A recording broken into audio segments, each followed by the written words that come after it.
Testez vos animaux, vos chiens, vos chats. L'homme africain n'est pas un animal. Nous ne sommes pas des cobayes de vos labos pour que vous commenciez vos tests sur nous.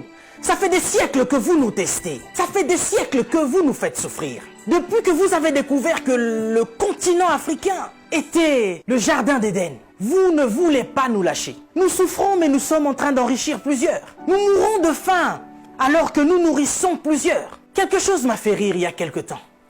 23 Italiens retrouvés clandestinement sur un port nigérian. Ah, depuis quand l'Italien rentre clandestinement au Nigeria?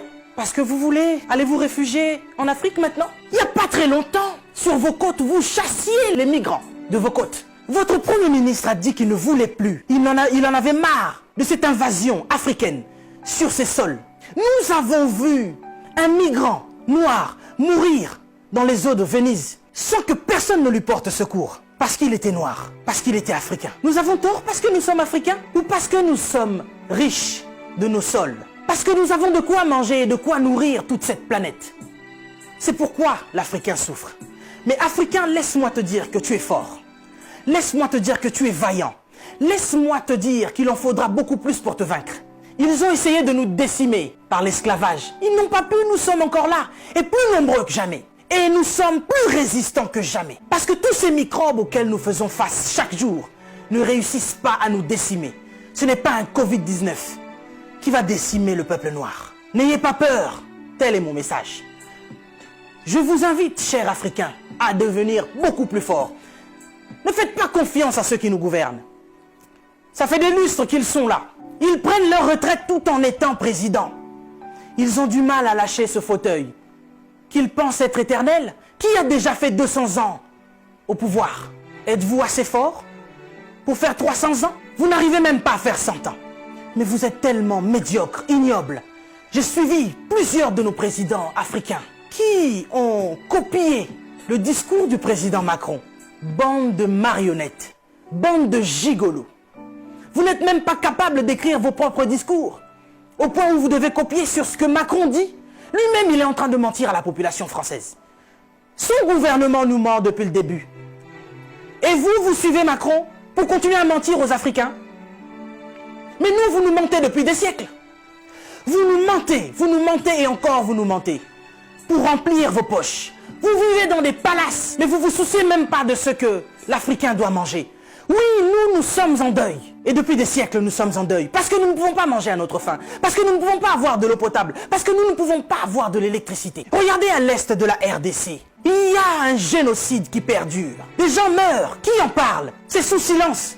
Et aujourd'hui, l'OMS vient nous parler de la pandémie, de l'épidémie, qui n'a même pas fait 100 000 morts dans le monde. Ces millions de Congolais qui meurent chaque jour. Qu'est-ce que vous en faites? Vous nous parlez de crise? Vous voulez prendre des décisions de crise? Mais nous, ça fait des siècles que nous sommes en crise. Qu'est-ce que vous faites, cher président? À part manger et boire et faire des fêtes. Vous parlez confinement? Oui, l'Africain accepte.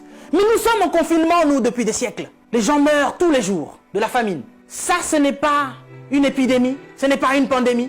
Des jeunes filles se font exquiser tous les jours en Afrique de l'Ouest. Boko Haram est en train de exterminer des gens. Ils violent des femmes. Ils séquestrent des jeunes filles. Boko Haram, qui leur vend des armes? Qui en parle? Et à cause du Covid-19, vous voulez faire paniquer les Africains qui vivent déjà en panique depuis des siècles. Quand nous voyons nos frères qui essayent de fuir leur continent et qui meurent dans les eaux de la mer, ça c'est un génocide qui perdure depuis des siècles. Et nous en avons marre, nous en avons assez. Nous voulons qu'il y ait un changement. Mais qu'est-ce qui vous manque à vous aujourd'hui? La Chine a pu construire un hôpital en 10 jours. Vous savez, ça fait depuis 72 ans, si je ne me trompe pas, que l'État d'Israël existe. Il y a quelque temps, Dubaï était un désert. Mais regardez aujourd'hui ce qu'ils ont fait. C'est parce qu'ils sont ensemble qu'ils ont pu construire ce qu'ils ont fait. Mais qu'est-ce qui vous manque, cher président africain, pour nous construire des hôpitaux décents?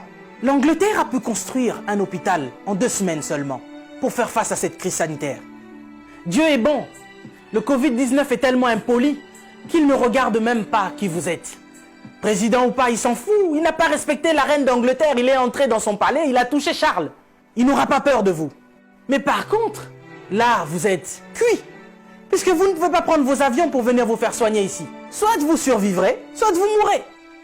Africain, réveille-toi. Africain, lève-toi.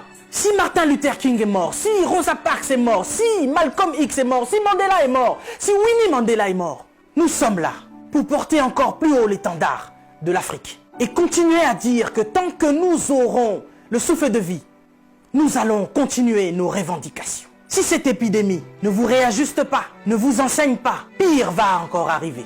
Vous passerez, l'Afrique sera encore là, et l'Africain aussi. Cessez votre méchanceté, cher président. Donnez-nous de l'eau, donnez-nous de l'électricité, construisez des hôpitaux, arrêtez de faire mourir l'Africain par la faim, parce que nous, ce n'est pas le Covid-19 qui nous tue. Nous mourrons déjà de la famine. Pendant que vous avez fait des provisions pour vos maisons, ce petit Africain, il va manger quoi, lui? Cette épidémie passera. Nous sortirons de là, certainement. Mais vous n'allez pas vous en sortir ainsi, devant le tribunal de Dieu. Mais avant le tribunal de Dieu, ici sur cette terre, vous serez jugés. Africain, sois fort. Que personne ne te fasse peur. Respectez les règles d'hygiène, mais n'ayez pas peur. Nous sommes forts. C'est Dieu qui nous protège. Et que Dieu vous protège, cher Africain. Que Dieu vous garde là où vous êtes. Le combat n'est pas encore fini. Ça ne fait que commencer. Que Dieu nous fasse justice.